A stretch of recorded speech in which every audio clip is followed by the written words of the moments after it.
रसिको हो नमस्कार. नाट्यरंग, संगीत सौभद्र ते संगीत मत्स्यगंधा या नाट्य संगीताच्या सुरेख प्रवासात मी सायली पेशवे देशपांडे आपलं मनपूर्वक स्वागत करते. आज 5 नोव्हेंबर म्हणजेच मराठी रंगभूमी दिन. रंगभूमी आणि नाटक या दोन्ही गोष्टींशी दर्दी रसिकांचं अगदी जवळचं नातं आणि त्यात संगीत नाटक म्हणजे अनेकांच्या जिव्हाळ्याचा विषय. रसिको, आपल्या सगळ्यांनाच माहिती आहे की ज्या काळात मनोरंजनाची साधनं नव्हती तेव्हा संगीत नाटकांनी सुवर्ण युग निर्माण केलं. सिद्धहस्त लेखक, उत्कृष्ट गायक, अप्रतिम असं कथानक आणि स्वर्गीय अनुभूती देणारे सिद्धकंठ गायक अशा पदरचना या सगळ्या शृंखलेत अगदी मनाला प्रसन्नता देणाऱ्याचं सामर्थ्य असायचं. आज रंगभूमी दिन. रंगभूमी दिन म्हटलं की साधारणतः मन प्रफुल्लित करणारं चित्र आपल्या डोळ्यासमोर अगदी आपसुकच तयार होतं. पडद्यामागे नेपथ्याची सजावट, विंगेत नटांचे प्रवेशाला तयार होण्याची गडबड, त्याआधी होते ती एक उद्घोषणा. रंगदेवता आणि नाट्यरसिकांना अभिवादन. रंगमंचावर झालेली रंगदेवतेची पूजा, धूपाचा दरवळणारा सुगंध, अत्तराचा मंद सुवास, वाद्यांची झालेली मनधरणी आणि आळवली जाणारी सुरेख अशी नांदी. आहा, किती विलोभनीय दृश्य नाही का? नाटक सादर होण्यापूर्वी नांदी सादर व्हायची. आज सुद्धा आपण नांदीनेच आजच्या नाट्य संगीताच्या सुरेख प्रवासाची सुरुवात करणार आहोत. तर आज जी नांदी सादर होणार आहे ती आहे विद्याधर गोखले लिखित जय जय गौरीशंकर या संगीत नाटकातील. या नाटकाला संगीत दिलं होतं वसंत देसाई यांनी. वर्ष 1966. कैलासाचा रम्य परिसर आणि गोमंतकीय निसर्ग सौंदर्य अशा पार्श्वभूमीवर हे नाटक घडत जातं. किंबहुना भगवान शंकर आणि पार्वती यांच्या गोमंतकीय वास्तव्यामुळे मंगेशी आणि शांतादुर्गा ही जागृत देवस्थानं गोमंतकात स्थापन झाली. त्याचंच हे कथानक. भगवान शंकर, देवी पार्वती, कलह नाट्यपटू नारद, पार्वतीची सखी विजया, नंदी, शृंगी आणि शिवगड अशा 7 व्यक्तिरेखा अर्थात पात्र या नाटकात होती. गौरीशंकरचे सप्तसूरच जणू. या नांदीची विशेषता म्हणजे ही नांदी त्रितलातून एकतलात आणि एकतलातून त्रितलात अशी सुरेख पद्धतीने बांधली गेली आहे. तर हीच नांदी ऐकूया. सादर करत आहेत अथर्व मंगरुळकर, राधिका पालंबार, आदित्य सावरकर, श्रुती बाईवार, यश खेर, राधा ठेंगडी. तबला संगत आहे अथर्व शेष याची आणि संवादिनी संगत आहे श्रेयस निमाड याची. ऐकूया सुरेख.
महाभारताच्या कथानकावर आधारित असलेलं बळवंत पांडुरंग किर्लोस्कर अर्थात अण्णासाहेब किर्लोस्कर लिखित संगीत सौभद्र हे एक अजरावर नाटक। या नाटकाचा पहिला प्रयोग झाला तो 18 नोव्हेंबर 1882 या दिवशी पुण्याच्या पूर्णानंद थिएटरला। सुभद्रा हरण आणि अर्जुन सुभद्रा विवाह हे या नाटकाचं मुख्य कथानक। संगीत दिलं होतं दस्तूर खुद्द अण्णासाहेब किर्लोस्कर यांनीच। नारदाच्या भूमिकेने या नाटकात वेगळीच रंगत आणली। 135 वर्षांचा प्रदीर्घ काळ लोटूनही आज सुद्धा संगीत सौभद्र हे नाटक आणि त्यात असणारे नाट्यपद रसिक उचलून धरतात। यातच त्या नाटकाची अभिजातता दडलेली दिसून येते। तेव्हा याच नाटकातलं नारदाच्या मुखी असलेलं एक अजरामर रसपद सादर करतोय अथर्व मंगरुळकर।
नाटकाचा पहिला प्रयोग झाला तो 31 मे 1913 रोजी पुण्याच्या किर्लोस्कर थिएटर म्हणजेच आजच्या वसंत थिएटर इथे.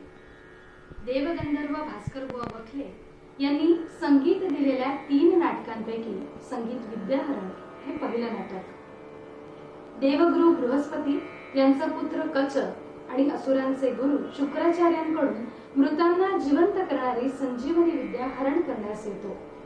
या पौराणिक कथानकावर आधारित असलेलं हे एक सुंदर असं संगीत नाटक. याच नाटकातील नायिका हिच्या मुखी असलेलं एक पद सादर करते राधा ठेंगडे.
संगीत नाटकांच्या या सुंदर शृंखलेत एक महत्वपूर्ण नाटक म्हणजे संगीत स्वयंवर.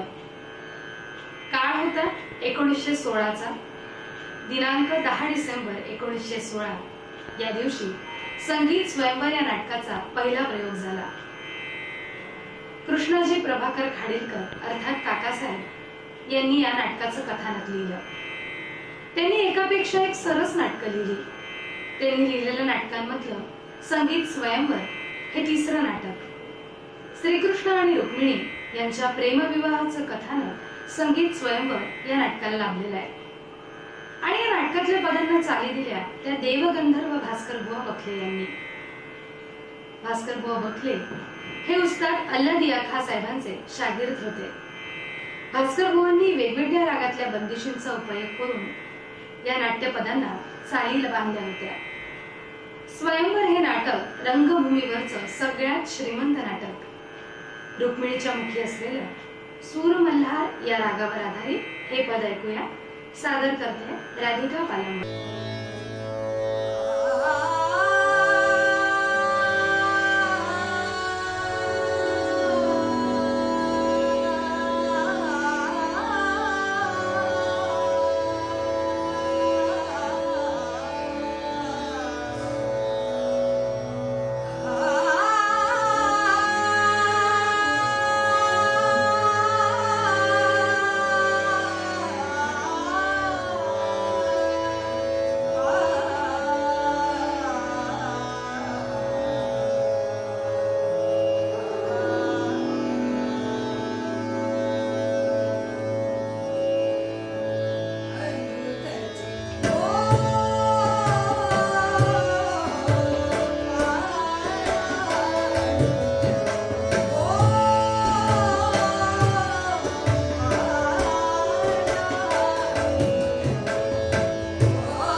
रसिको, उर्दू आणि संस्कृत भाषेवर प्रभुत्व असलेल्या विद्याधर गोखले यांनी महान संस्कृत कवी पंडित जगन्नाथ यांच्या जीवनावर आधारित पंडितराज जगन्नाथ या नाटकासाठी उर्दू शेरो शायरी आणि संस्कृत संवाद लेखन केलं होतं.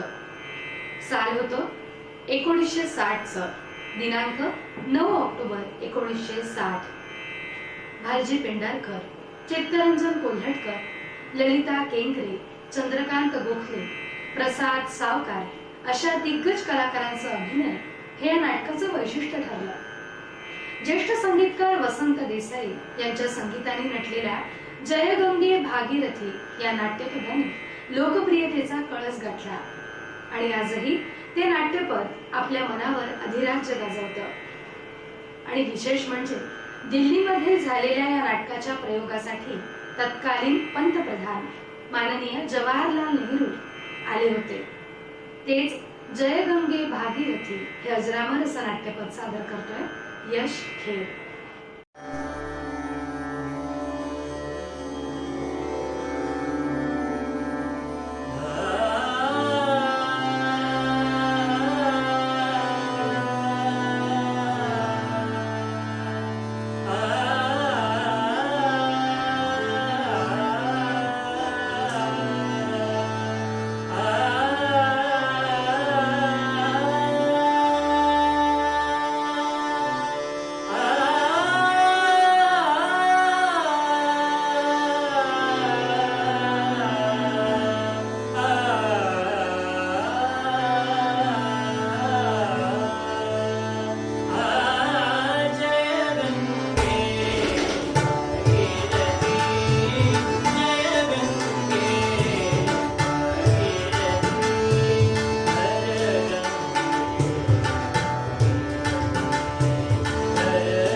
पलुसकर, कृष्णाजी प्रभाकर खाडीलकर या सगळ्यांच्या मांदियाळीत एक महत्वाचं नाव येतं, ते म्हणजे विद्याधर गोखले यांचं.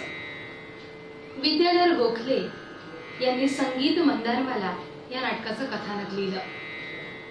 साल 1963.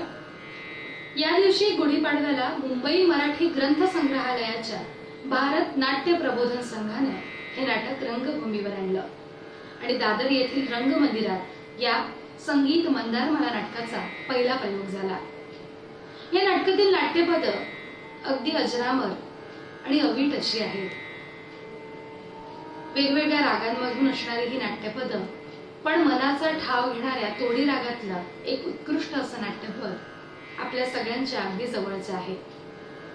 म्हणूनच म्हणावं असं वाटतं, सुरासुराच्या सुरावटीतून भाव मनाचे मनास जोडी, सुरासुराच्या सुरावटीतून भाव मनाचे मनास जोडी, भक्तिरसाच्या पूर्णत्वातून ठाव घेतसे प्रकार तोडी. एकूणच नाट्यकलेचं दैवत म्हणजे नटराज अर्थात नटेश्वर भगवान शंकर. शंकरांचं गुणगान करूनच संगीत नाटकाची सुरुवात प्रामुख्याने होत असते. डमरूच्या निनादातूनच संगीताची उत्पत्ती झाली. आपल्याकडे जे ज्येष्ठ गायक बंदिशखार होऊन गेले, त्यांच्यापैकी काहींच्या जीवनातील मोजकेच प्रसंग घेऊन विद्याधर गोखले यांनी या नाटकाचं कथानक लिहिलं. या नाटकात मंदार हा नायक स्त्रीद्वेष्टा असतो, पण सप्तसुरांच्या नाद ब्रह्मात कायम रमणाऱ्या आणि संगीत भक्तीच्या बळावर मनपरिवर्तन झालेल्या अवलिया वनवासी संगीतकाराचा जीवन प्रवास रसिकांसमोर या नाटकाच्या माध्यमातून आला. तेव्हा ऐकूया याच नाटकातील अवीट असं पद सादर करतोय आदित्य सावरकर.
वसंत कानेटकर लिखित महाभारतावर आधारित एक अजरामर नाटक आपल्या सगळ्यांना माहिती आहे, ते म्हणजे संगीत मत्स्यगंधा आहे. या नाटकाचा पहिला प्रयोग झाला तो 1 मे 1964 रोजी आणि या नाटकाला संगीत दिलं होतं ते पंडित जितेंद्र अभिषेकी यांनी. अभिषेकी बुवांचं संगीत आणि वसंत कानेटकरांची लेखणी हा अगदी दुग्ध शर्करा योग या नाटकाच्या माध्यमातून आपल्यासारख्या रसिकांसमोर आला. सत्यवती ही या नाटकातली नायिका अर्थात मत्स्यगंधा हिच्या नावानेच या नाटकाचं नामकरण करण्यात आलं. गहन आशय असला तरी सुद्धा या नाटकाला उचलून धरलं ते अप्रतिम संगीताने आणि उत्तम संवाद या त्रिगुणांनी युक्त परिपूर्ण असं एक सुंदर नाटक म्हणजे संगीत मत्स्यगंधा. याच नाटकातील एक सुंदर नाट्यपद सादर करते श्रुती परिवार.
संगीत सौभद्र ते संगीत मत्स्यगंधा या नाटकांच्या नंतर येतं ते संगीत कट्यार काळजात घुसले हे नाटक. खरं तर विदर्भासाठी अतिशय अभिमानाची बाब म्हणजे हे नाटक विदर्भ पुत्र पुरुषोत्तम दारव्हेकर यांनी लिहिलेलं आहे. या नाटकातील असणारी नाट्यपद जितकी आपल्या जवळची तितक्याच जवळची या नाटकात असणारी रागमाला. ती विरहोत्कंठिका मानिनी प्रणयिनी अशी वाट पाहत उभी आहे सज्जाद आपल्या प्रियकराची, दिलाच्या सुलतानाची. सूर्यदेव अस्ताचलाकडे निघाले आहेत. तिचा प्राणसखा तिच्या मंदिरात येईल याची ती वाट पाहते, त्याची प्रतीक्षा करते.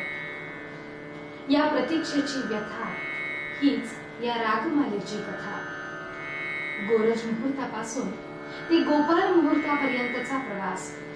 एक रागमाला, एक रत्नमाला. राग मुलतानी ते राग भैरवी. बेदिलहा दिलरुबा जीवाचा छळते ही बेचैनी. बेदिलहा दिलरुबा जीवाचा छळते ही बेचैनी. आज दिलाच्या सुरतानास्तव झुरते ही मुलतानी, झुरते ही मुलतानी.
ही कसली चाहूल, ही तर पंखांची फडफड.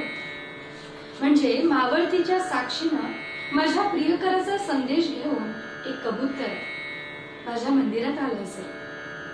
छे छे, पण याची चोच तर रिकामी आहे. पायही मोकळे आहेत. मग कशासाठी आलं असेल हे कबूतर माझ्या मंदिरात?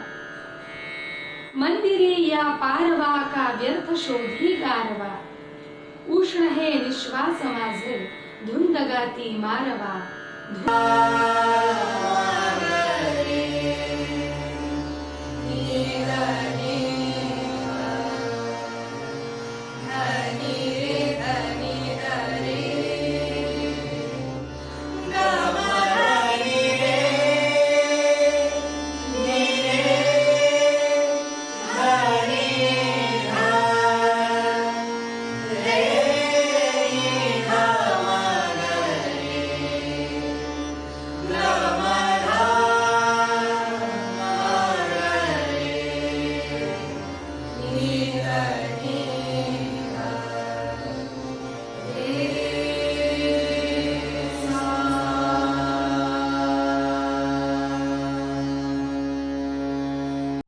सूर्यबिंब क्षितिजाला टेकलं. म्हणजे अंधाराचं राज्य आता सुरू होणार.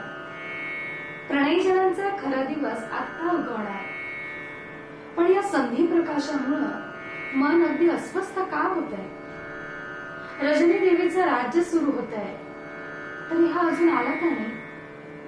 खरंच किती प्रतीक्षा करायची. पण खरंच किती वेडी ना मी. संगीत तर रात्रीचा ठरला होता, मी तर उगाच प्रतीक्षा करत होते. सखी, तयारी करायला हवी बघ. त्याला हे मंदिर प्रसन्न दिसायला हवं. कमल चरण करीत स्मरण नमन सर्व मंगला, कमल चरण करीत स्मरण नमन सर्व मंगला, तन मन हो भाव सुमन यमन येथ रंगला, यमन येथ रंगला.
रात्रीचा दुसरा प्रहर सुरू झाला.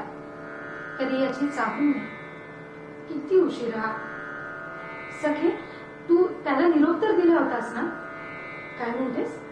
माझा रुसवा त्याला फसवा वाटेल. शक्य आहे.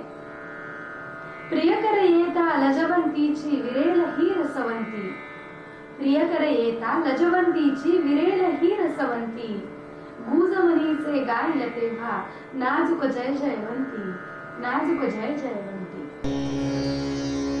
सजन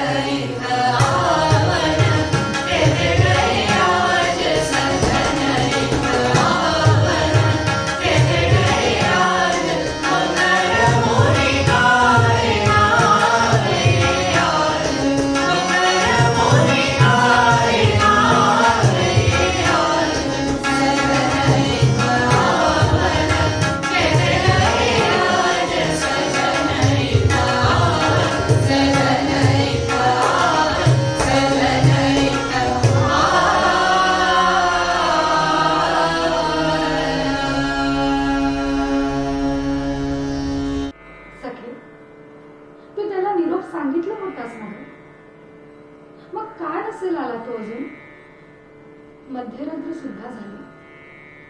मध्यरात्र ये उंबरठ्यावर सुटला नाही उखाणा, मध्यरात्र ये उंबरठ्यावर सुटला नाही उखाणा, शहाण्यास हा वेळ लाविहा असला खुळा अडाणा, असला खुळा अडाणा.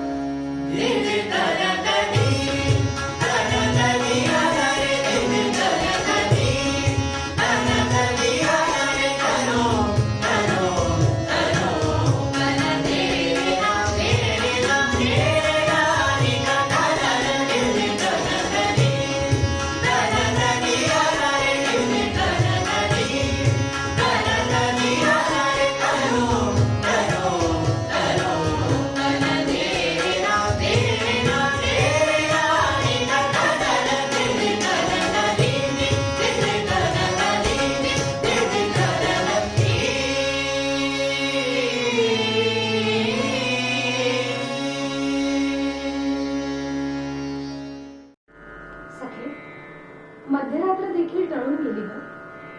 मनात एक अशुभ शंका येते. तो दुसरीकडे तर कुठे गेला नसेल ना? मला फार भीती वाटते ग. सवतीच्या मंदिरात रमला माझा मानस हंस, सवतीच्या मंदिरात रमला माझा मानस हंस, मंचक झाला वंचक सखे मुखरित मालव कंस, मुखरित मालव कंस.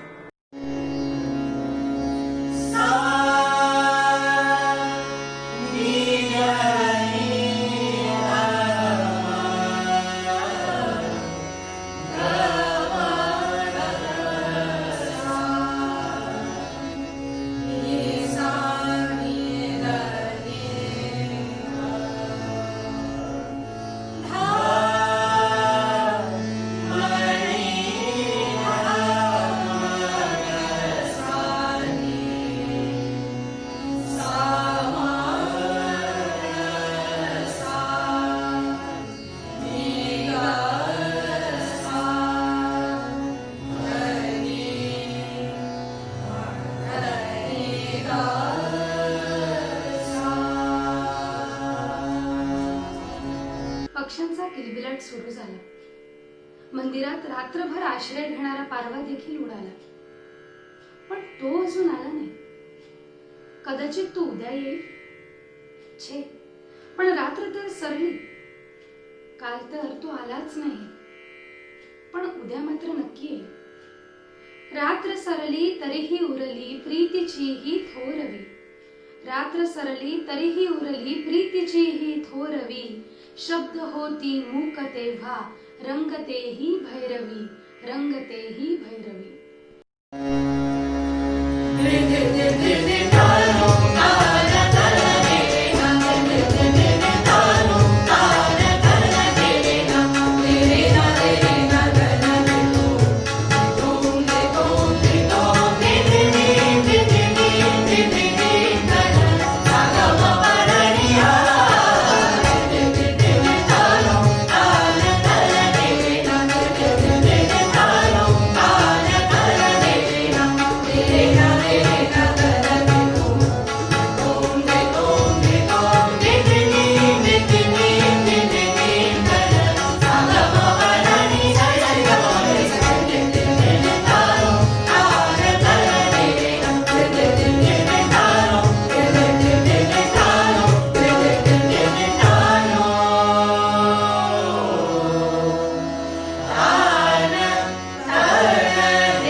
रसिको, आपली रंगभूमी ही समृद्ध आहे.